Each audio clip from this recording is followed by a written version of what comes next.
আজকে খুব মজাদার একটা খাবার রেডি করব, তো আপনারা হয়তোবা দেখে বুঝতে পেরেছেন আজকে কি মজাদার খাবারটা রেডি করব। তো আমি শুরু করলাম, প্রথমে তেল দিয়ে দিলাম, গরম পেঁয়াজ দিয়ে দিলাম,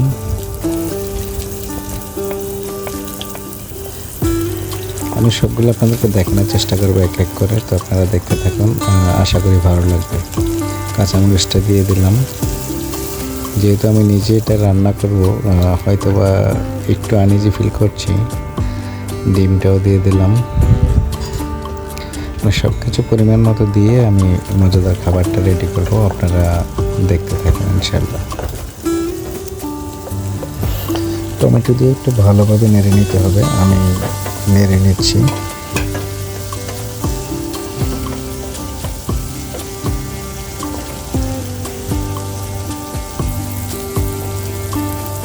সাথে একটু মশলা দিয়ে দিচ্ছি টেস্টি হওয়ার জন্য, টেস্টটা একটু বাড়াবে মশলাটা।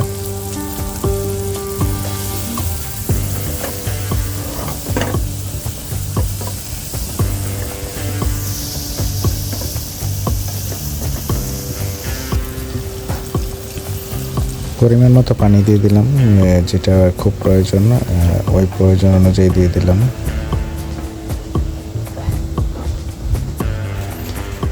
এখন পরে নুডলসটা দিয়ে দিব। তো নুডলসটা দিয়ে দিলে মোটামুটি অ্যাডজাস্ট করে নেবে দুটো একসাথে।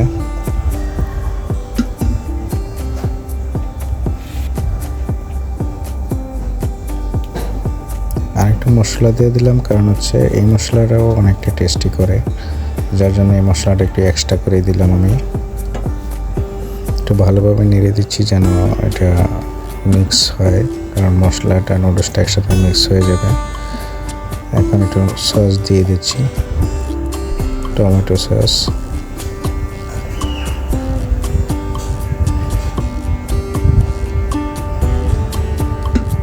একটু ভালোভাবে নাড়া দিয়ে আমি এটাকে ঢেকে দিব। ভালো করে ঢেকে দিলে অল্প সময়ের মধ্যে হয়ে যাবে। দেখুন আমার খাবারটা অলরেডি হয়ে গেছে, আমি আপনাদেরকে দেখানোর চেষ্টা করছি। মোটামুটি একদম পারফেক্ট হয়ে গেছে।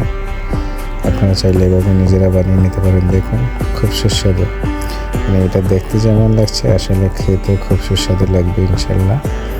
তো আপনারা দেখতে থাকুন, আমি ইনশাল্লাহ খেতে শুরু করবো, কারণ এত স্বাদের খাবার দেরি করা যাবে না, এটা গরম থাকা অবস্থায় খেতে হবে। দেখুন দেখতেও খুব সুন্দর লাগছে, খুবই সুন্দর লাগছে। খেতে শুরু করবো ইনশাল্লাহ, যেহেতু আমি বাসায় আমি একলাই করে নিলাম এটা। আমি আপনাদেরকে যতটুকু সম্ভব দেখানোর চেষ্টা করেছি। বিসমিল্লাহ।